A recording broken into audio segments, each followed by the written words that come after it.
Hey, welcome back to the 167. We're talking this week about the new series that we're starting here at New Life called The Hustle, about trusting God with our finances and getting the benefits of his provision. So we encourage you to join us for the whole series. But today, welcome to the 167.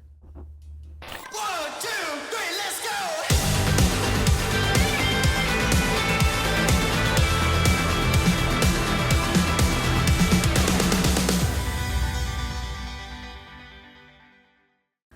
Hey, good morning or afternoon or evening, depending on when you are listening to the 167. I am Carissa Motley. I'm hosting today. I'm here with Pastor Rick. Good morning. And Pastor Lucas. Good evening. It is morning when we are recording right now. So It was this very Truman Show. Good afternoon, good evening, good night. for those of you who get that reference, congratulations. We were just talking about how we feel old in a lot of ways. So welcome back. We started a brand new series this weekend. So Yes, we we're did. very excited about this. Going to be running through the end of November. And the title of it is The Hustle. So Pastor Lucas brought a great message this Sunday. You want to tell us a little bit about what is The Hustle? What is The Hustle about? The hustle is kind of what everybody's on Instagram is calling it now, where you have a side hustle.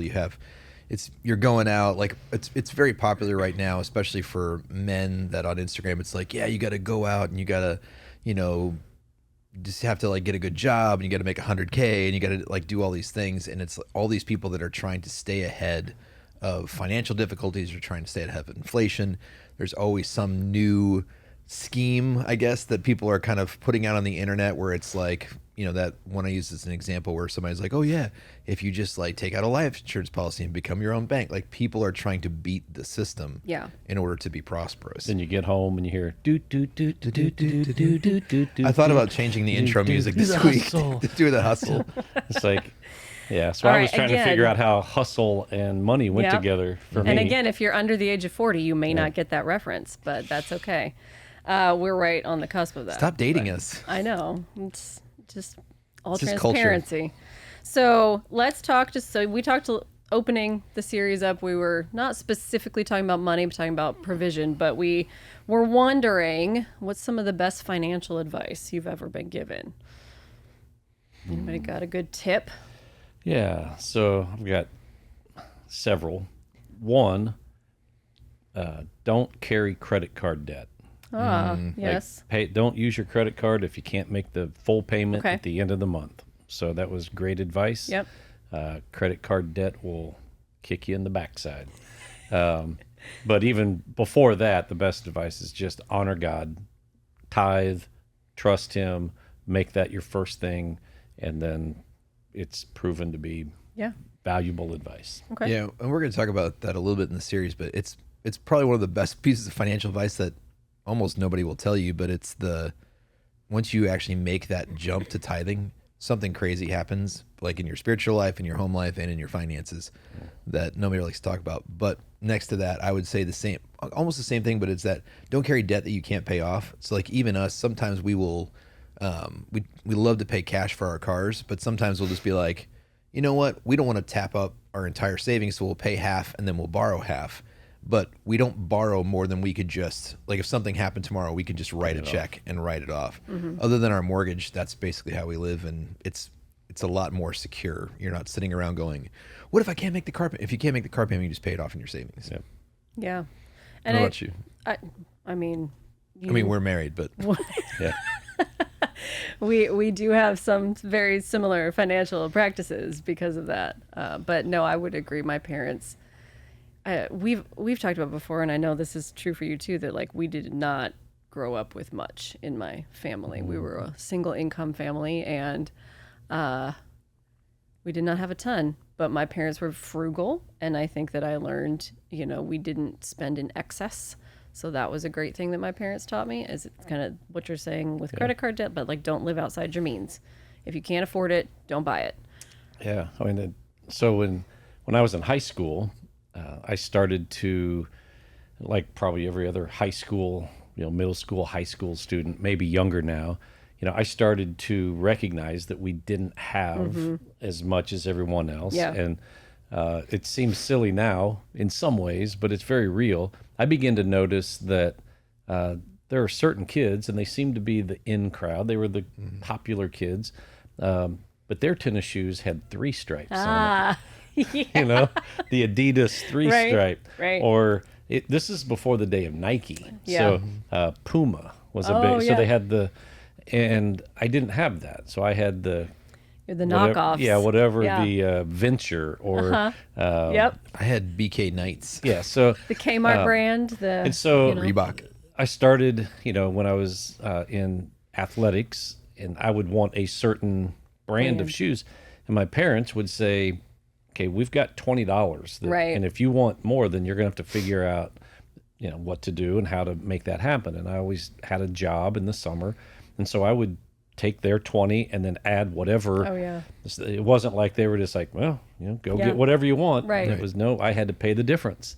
And most of the time I did, because Yeah. that was important to me at Sure. that time. Sure. So, It is funny how you watch that. I was joking with someone recently, 20 something, about the style that right now is very, very much what was in fashion when we were in high school Yeah. in the late 90s and In the late 1900s. the late 1900s.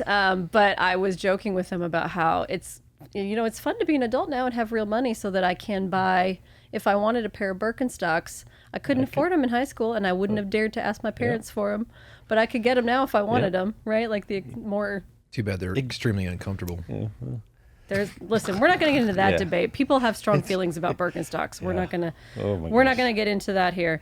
But let's just talk a little bit about, tell us why we are doing this series. What's the significance of talking about the hustle, talking about money, and biblical principles about money? I mean, it is a foundational truth of Scripture. So we can't ignore it. We can't deny it. You got to look at it. So that's primarily the reason. And then beyond that, it's something that everyone deals with. Yeah. Like, our financial situation is unique to us individually, but it involves everybody. Everyone has a financial situation. God recognizes that and gives us some great wisdom right in His Word and says, if you just do this, it's going to turn out a lot better for you. And so why wouldn't we do that? And then on top of it, we're moving into an election. Did you know that there's an election coming up? I had No, not I know. noticed. It's like, I am surprised by that. and so, we're always talking about, got to be careful, the election. You don't know what, is coming down the pipe or around the Sure. next curve. And So we thought we would distract them with something yeah. So anyway, more controversial. so that's my input. Okay. Well, yeah, I mean, I think that it is something that's relevant to people because, people are, with inflation, things are not doing as well as they could be. Like I said, there's all this tension around. So people are talking about it in terms of the election, in terms of the economy. But I also think that there's this cultural rise as well of the Andrew Tates and the people like that, the bros that are on Instagram that are trying to tell you. And like I said, if you're on the internet at all, you just look at the next generation and they have this complete mismatch of expectations. Like we've talked about this where Yeah. a lot of the young adults that we've been working with, they're like, well, I want what you have. And I'm like, I am 25 years older than Right. you are. Like, you are not going to have what I have, and you should probably aspire for more. But, it's like, those are the things that I'm going, you have to have a realistic expectation about what's going on. And I think that everybody right now, they're clamoring for more. And I was thinking about that when you said it's such a weird moment when you realize that you were poor. Like, Yeah. my parents, they did the best that they could. My mom was a secretary. My dad was a pastor of a small church. And so we weren't in want, like we didn't go hungry. But at the same time, you go, oh, Yeah. you realize Yes. kind of what your financial situation Right. was and all the sacrifices your parents made for you, and you're grateful for it. And then, when you do that, there's this realization that you haven't really had that real sense of what money does.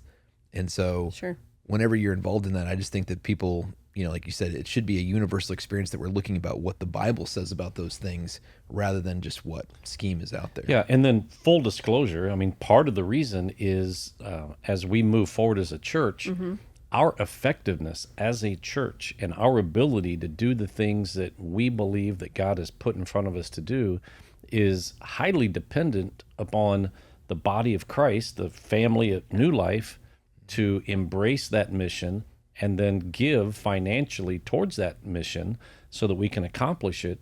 And what we've seen since we moved into this new building is everyone is super excited about what we have.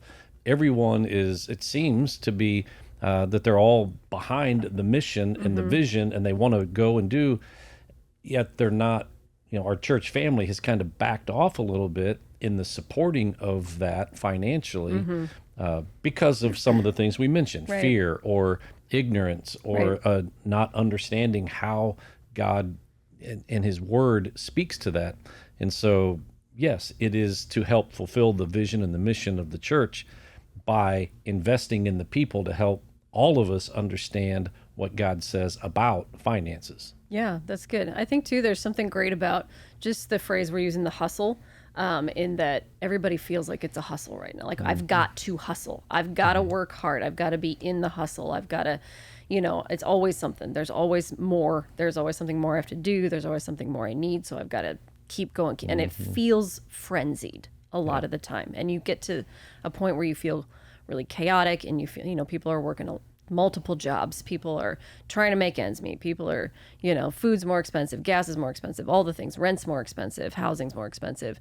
And so this concept of like, how can the Bible help reduce that, right? The frenzy and the chaos and just the idea that we're hustling all the time. Well, even like we were talking about anymore, it used to be that you had to keep up with the Joneses, right? You had to keep up with your neighbors. Your neighbor got a boat and you're like, oh, I should get a boat.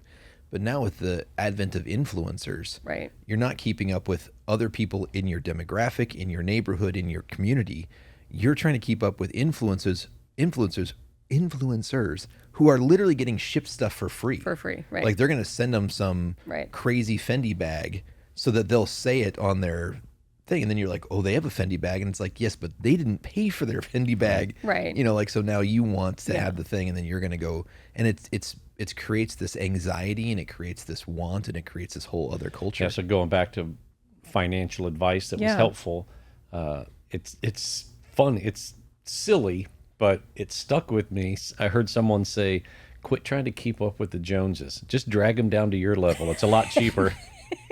And it's like, all right. Yeah, that's it's perfect. That sounds great. Hey, just live at Sounds this. Bring great. them down here. It's cheaper. Yeah. Everyone's happy. So, perhaps we need to suggest stop using the internet to influence, your financial perspective. So we talked this weekend specifically about God being our provision. So not just, and I think it was great that you started off by saying this isn't just about money, right? This is about how are we trusting God to provide for us. So let's just unpack that for a minute. What is provision? What does that mean? Is it just money? Are there other things that we can talk about there when we're looking at God's provision? I mean, so here, I'll give you a real answer, but here's my metaphysical answer. Provision is a relationship. So like if you are providing for me, we have a relationship in that. And so that's what people don't understand about economics is like, that's like debt. Like if the bank is providing for you, now you have a relationship with the bank and it may or may not be good. If you're on government assistance, you now have a relationship with the government that you may or may not be, like relying on. Sure. And everybody who is taking money from their parents or like has moved back in with their parents, they understand this. Or like, like somebody will be planning a wedding. And the first question I ask them is, who gave you money? Yeah, who's and paying they're like, for it? who's paying for the wedding? And they're like, why? I'm like, because that's who the decision maker is. Right. Like you may want to do this, but if your parents are giving you a couple $1,000s, they're going to want to have a say so. So provision is a relationship. And so, provision from God can look like somebody showed up at your house with groceries. It can look at a number of different things, but ultimately what it is, it's about a relationship where you are saying, I trust God that he's doing something in the background. He's not going to let me starve. He's going to save me from this. And sometimes it looks weird because I've had people that they lose their job and then they get a new job. They're like, I trusted the Lord, but they actually make less. But what happened was that they were capped out at this other company and then they took a job that, they lost their job. They took a job that makes less and then they actually exceeded the other, cap. And so it's like, you don't really understand, but you just stand back and go, I know my Father loves me, and so I rely on him, and he's my provision. And so ultimately, it's a relationship. But Okay. Pastor Rick, what do you think? yeah, it's in that relationship, it's just trusting that God, my provider, is going to make sure that I'm taken care of. So it's just looking at Scripture and saying, I believe this is true, and I see time and time again how God has provided. I read over and over things like, I've been young, I've been old. There's two things that I've not seen. The righteous forsaken, or Right. its descendants begging bread. Yeah. Meaning, okay, God's going to take care of me. It doesn't mean that I'm going to live this affluent lifestyle with but He's going to take care of me. He's going to get me through. So, do I trust Him or do I not? Yeah. And it is a relationship of trust and love. And He will provide. He'll provide both financially. He will provide people in your life that will then come alongside of you. I can tell you just from a personal example from us before we moved to Gardner. So I'd been on staff at a church. I was freed up to explore other opportunities in life. Freed up. Yeah, That's great. And in that interim of 18 months, I was technically unemployed.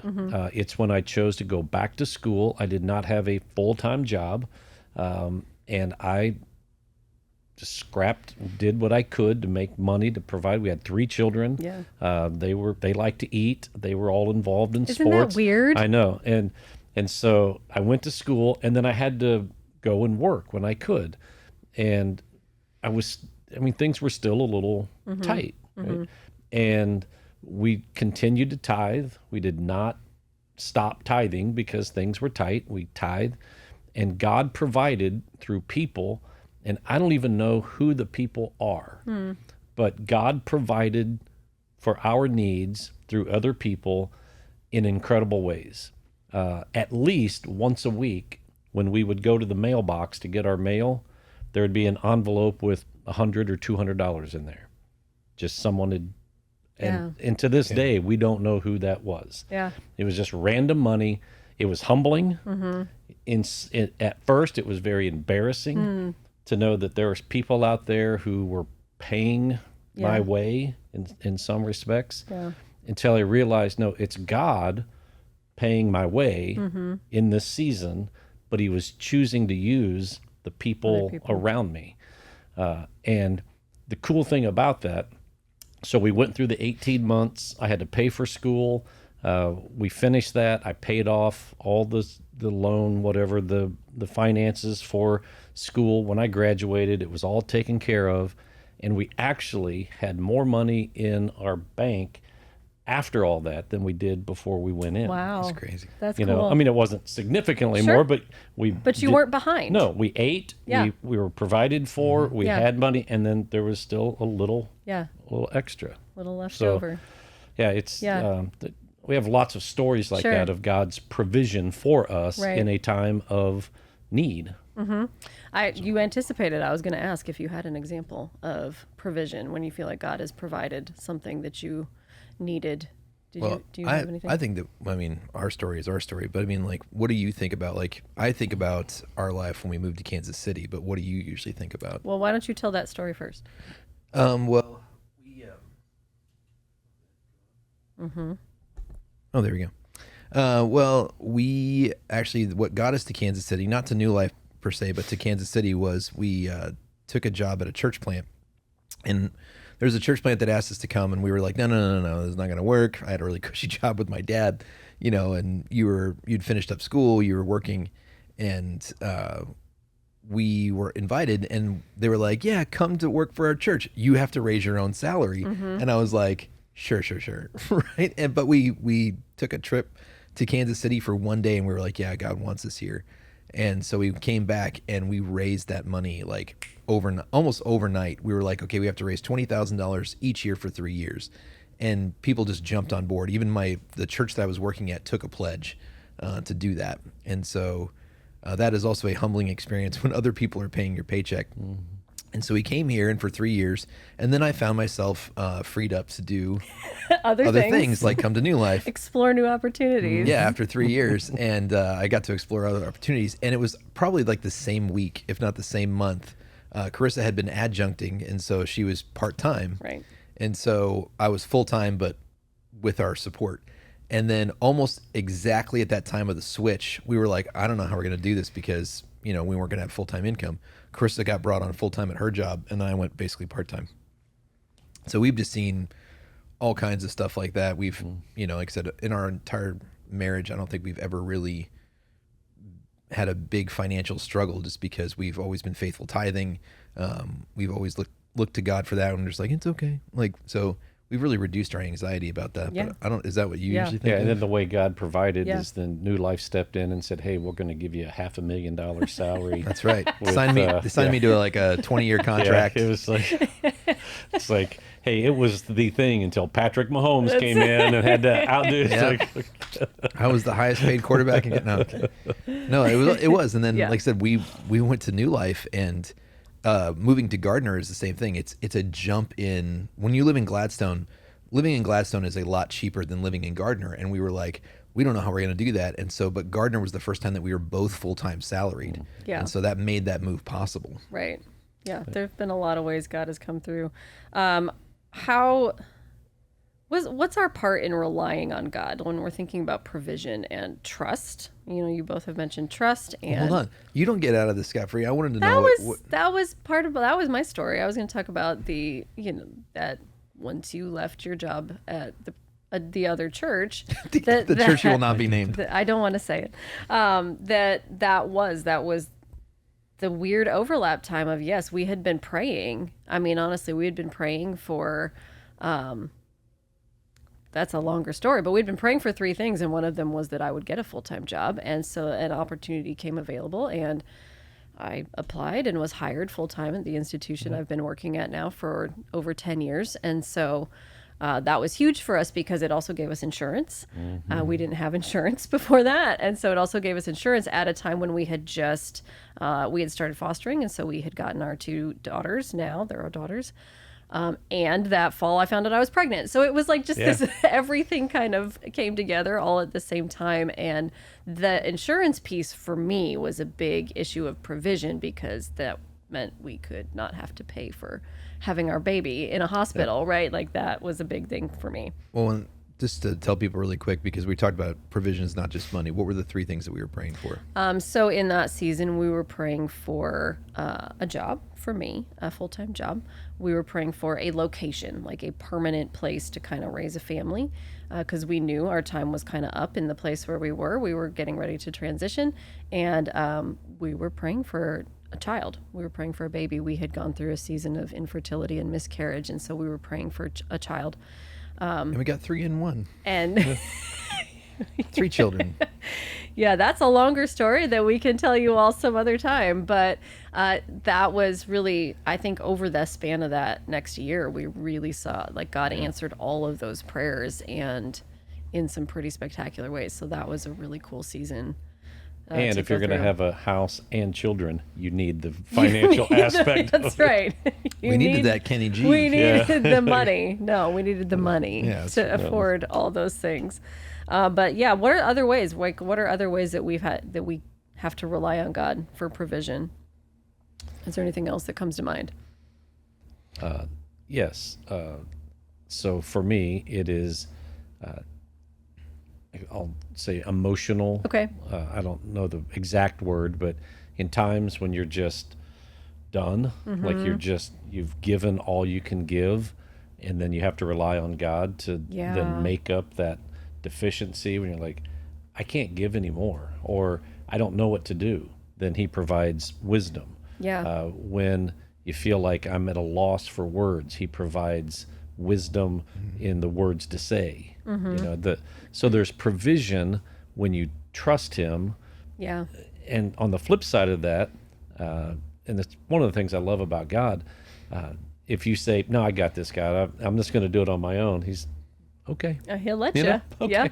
It, Yeah. Good luck to See, you. yeah, see how that works for you. Go for and then it. you come back and like, okay, now I need you. And He's like, okay. I'm here. So, yeah. All right, call me later. Yeah. Right. That's a So, great example. Yeah. Yeah, I would agree. Like when you were saying that, I just thought of the word grit. Like He helps you push through those things. I was even talking to some, whenever you preach about these things, people come out of the woodwork to tell you their story because they actually really want to tell you the story of God's provision, but they're embarrassed to tell it Yeah. in public. And one of the people that they came up to me like, we turned our finances over to God, we started tithing, and our marriage got better. And I was like, you can't really, you don't even really explain it. It's just Right. It's the physicalness of being on the same page, of being together and budgeting, but it's also just something that's Yeah, and provided I by haven't God. looked recently, like in the last year, but previous to that, I could tell you that the number one cause of divorce in America, Finances. finances Yeah. or money struggles, or so. Sure. Yeah, Yeah. they go hand in hand. Yeah. So that's great. You bring up something that you said we were talking about after church, just how several people came up to you and told you their own stories about, here's how I've seen God move in my finances and God provide for me. And I think that's great because you gave them sort of the opening to do that. But why do you think that sometimes people are hesitant to talk, like, specifically, here's how God came through for me, here's how God has provided for me? Why is that a thing that sometimes we have a weird vibe about that's hard for people to do? I think the two biggest things is people don't like to talk about numbers, Okay. and so like nobody wants to tell you what their house cost. Sure. They just want to go, "Whew, cost me an arm and a leg." Nobody wants to say I bought my house for $225,000. Like nobody Right. wants to say that, because then instantaneously people start to make assumptions and judge you about, oh well, he's rich. And that's the thing, is everybody's on this sliding scale. I started to adjust some of it on Sunday, but especially in Christianity, we exist on this scale that if you own $1, you are sinful because you should just renounce money and live in poverty and be a monk. Give You know, like, everything you have to the poor. yeah, the most pious and righteous thing that you could do is be poor. And then you have the other side of it where it's like the prosperity gospel, where the most pious and righteous thing that you could do is be a billionaire. It's like if God was actually blessing you, if you didn't have sin in your life, you would be a billionaire. And it's like that doesn't, people are somewhere on that scale. And the minute that you are on a scale higher than somebody, you assume that they think that you're rich and they're going to think that you're not pious enough. Sure. And if you're lower on the scale, you just Sure. assume that people think that you're trash. Okay. And so it's just this weird, nobody likes to be compared, I think. Yeah. And so I had a guy that came to me and he said, God has blessed us so much that it's a little embarrassing. And I was just like, I would love that testimony. I will take, Lord, I will take this testimony. I will take I am your so burden from you. embarrassed. Yeah. But it's like in other people, it's like, they're like, well, God came through with us because our washing machine broke and somebody gave us a new washing machine. Yeah. But that sounds like a coinky dink or karma, or people will think we're crazy because we believe that God did that and it's just a washing machine. Yeah, it's like, just a washing we're either machine. downplaying the blessing Right. or we're embarrassed of it. Right. When maybe that's a huge thing, right? Yeah. The getting it. And it is a huge thing. Yeah. Like in the moment, it's a Right. It's a big thing. Yeah. So, Yeah. when you think about what we do from this side as pastors, I mean, even the government recognizes that you could probably make more money if you were doing something else. So if you just take, like for me personally, you take my role as, and you transfer it into the secular world. Sure. So I would be the president or CEO Right. of a multi-million-dollar Yeah. venture. Yeah. And when you would look at that, somebody who started a business, owns a business, runs this big company, and you would think, oh, they probably make a lot of money, right? Because they, but then you take that into the church world and like, no, you shouldn't be making much Right. money. Yeah. That. And so the government recognizes, yeah, you could probably make more money somewhere else, and so they give pastors a few perks, Right. if you will, a Right. housing allowance. I mean, we're self-employed, so we got to pay self-employment tax, and you got to do all of that. But Your then own they Social say, Security. yeah, so we got to put all of that in. But then they say, but we recognize, and so we're going to give you a little, benefit, some housing allowance, and these kinds of things. And so, but to talk about that, like It feels weird, right? it does, It feels And, weird. And the crazy thing is, probably everybody in the church wants to know what the pastor makes. Sure. You know, Yeah. I want to, how much money do you How make? much money? And because it's like, oh, if you make more than me, you're making too much. If Right. you make less than me, that's good. So I don't know what the answer is to Right. that. It's strange for So, sure. but money it's something everybody thinks about. Yeah. Money. Yeah. So we all have money. We all spend money. It's the flow of money that varies from person to person. How Mm-hmm. Yeah. much is coming in? How much is going out? Yeah. Yeah. And so we don't like to talk about it because, well, then it gets personal. It You're going to know a does. little bit about It does. me, and It's a little bit like parenting. Everybody has a different way of parenting, and they're afraid they're going to get judged on how they do it. Sure. I mean, have people come up, you've been to my house. Lots of people have been to my house, and they're like, oh my gosh, how do you Right. get that kind of house? Sure. That's a really big house. Yeah. And how do you pay for that? And what do you, and it's like, oh my gosh, if you want to sit down, I will talk to you I will- personally and we'll go through the process. Walk you through it. Yeah. Yep. But I apologize for being good with my finances. Yeah. Right. So that's great stuff. We want to encourage you to come back. We are about out of time, but also just take opportunities to be authentic and transparent. Have the conversations, and let's see how the Lord provides for us in this next season. Thanks for joining us. We'll see you next week on the 167. If you enjoyed this episode of the 167, make sure you like, subscribe, follow, get notified, leave a 5-star rating and a positive review. Tell all your friends to listen as well. Make sure you go over to newlifegardener.com and check out all that we have to offer as a church, and check out our messages online as well. Thanks for listening.